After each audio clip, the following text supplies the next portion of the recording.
Okay, so now we're going to move on to topic activities. Now, I look at topic activities, to be honest, entirely differently from how I look at grammar and vocabulary activities.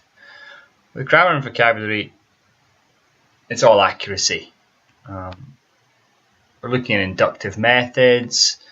We're looking at how we're ensuring that we're introducing things to her and to the client or the student in an inductive manner, and also we're looking at using a lot of imagery.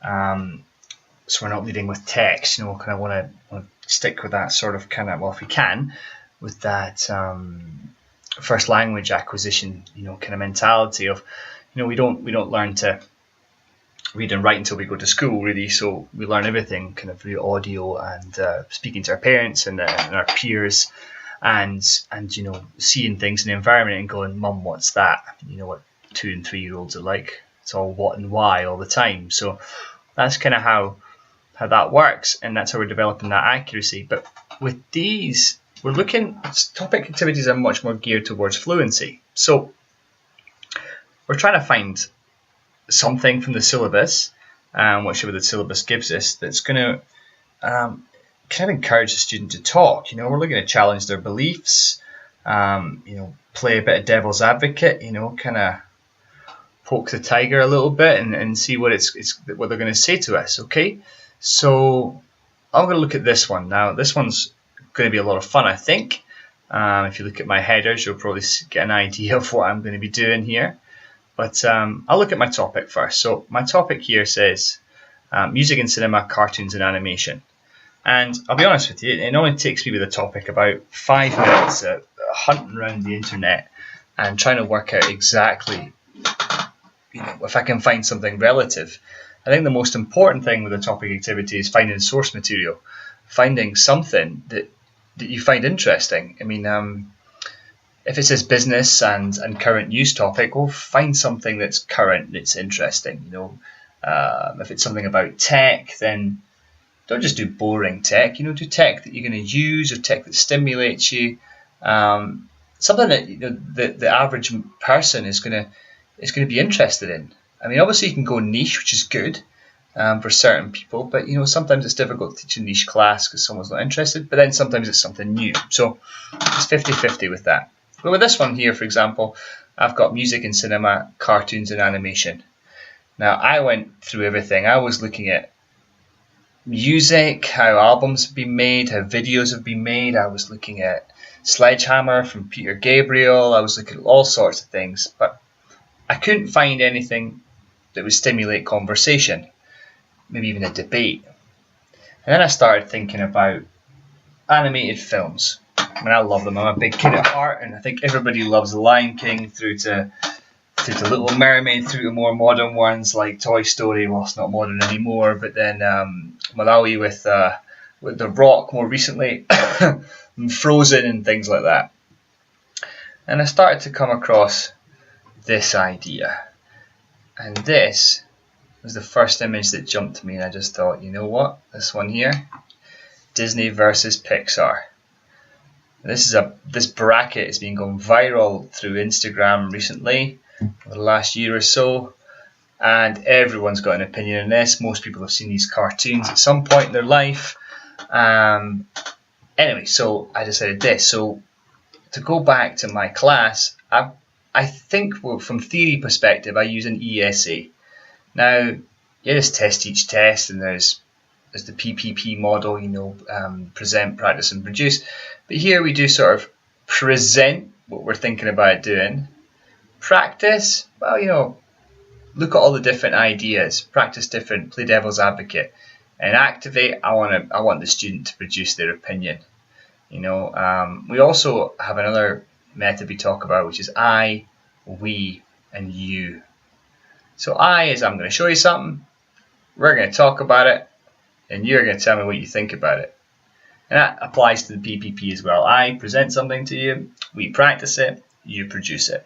So you see the ESA, I, we, you, and present, practice, production. Okay, they're all linked. They're all very similar.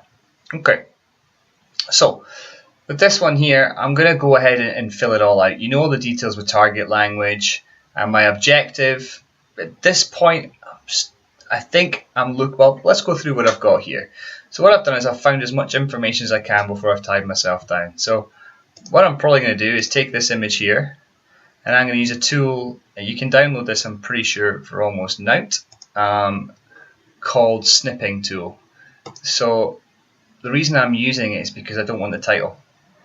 So what I'm going to do is cut it like this. Okay, and I will save that in my pictures here, yeah, as Disney Pixar. Yeah. Okay, cool. So I'm going to save that in there just now. So if I go to class and go to engage, this is the engage bit. This is where I'm trying to get their attention. Okay. So I'm going to pop in here the image. Now you can drag and drop. You guys have probably seen this drag and drop option, but to be honest with you, it's only good for correcting and for amending an activity you've found where you want to maybe put the image that you've got in another place within that activity.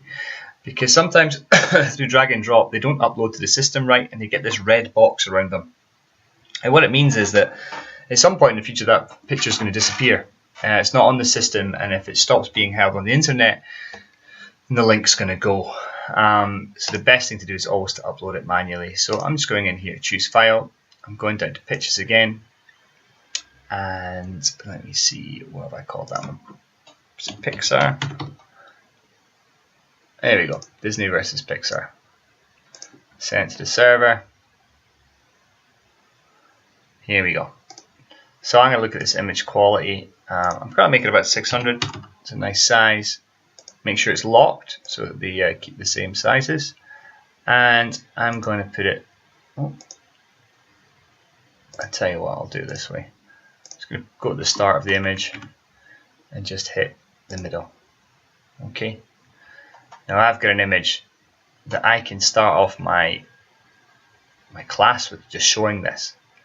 Now obviously I'll use my intro and my lead in to challenge some things, but I want to be quite ambiguous because I want to try and get the student to induce what this topic is going to be about, get them into it, and hopefully this image is powerful enough. Okay. So that would be my engage. And then I've got here, I want to provide both sides of the argument. So 8 reasons you should only watch Disney movies. I've got 5 life lessons from Disney movies. Okay. I've got some controversy. Disney princesses are a bad influence on kids. Yep, then I typed in something like why Pixar is the best. Okay. 5 worst things. Actually, what did I find in here?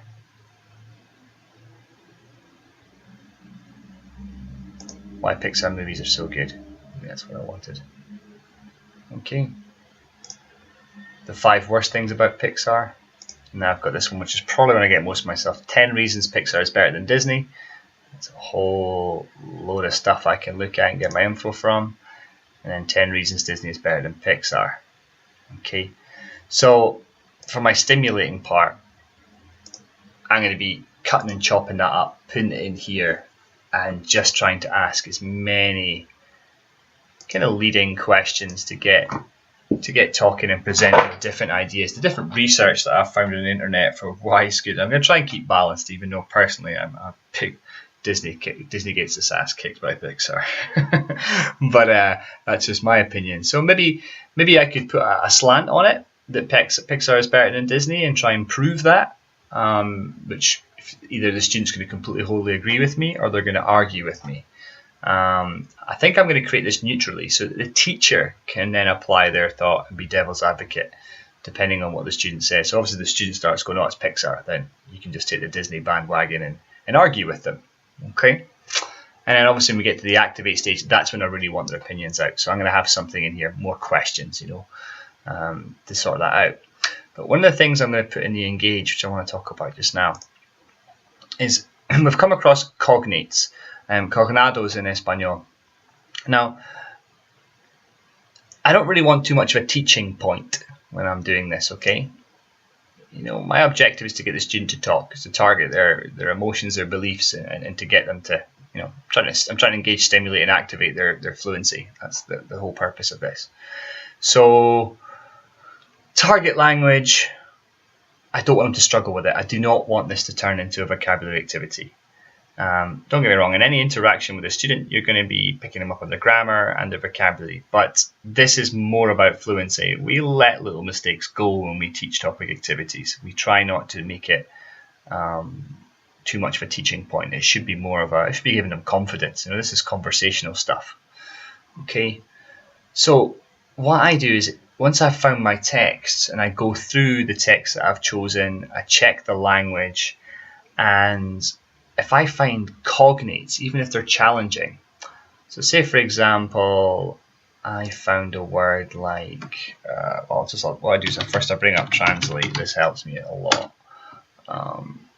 My Spanish is quite good, but there's always ones that catch it out. So, if I want to find out what it is in Spanish, say adorable, because there's plenty of Disney characters that are adorable, right? Adorable girl. Do me. Okay, so adorable. And I knew this already, but it's a cognate. Brilliant. So if this comes up in the text and maybe I'm worried about them or something, I can't think of something that's a little bit tricky. If you've looked at cognates, you can see the ends change between the two languages. It's kind of almost obvious what the word is, but sometimes you miss it. So to help the fluency of the activity, what I sometimes do is in my engage bit, I'll list a whole list of cognates. And what I do is I present this picture and I present the cognates. Now these words, I'll be like, do you know what these words mean? Does sound familiar? Okay, let's look at this image. Let's look at these cognates. What do you think this topic's about? And that's engaging them. And then we can discuss all the points or introduce the points. And the activate here is going to be like, tell me why Pixar or Disney is better than the other, and see what they've picked up from the stimulus to activate their opinion. Okay, now I'm going to go ahead and complete this, and then after I'm finished, I'll try and apply some of the theory back to it, guys. Okay.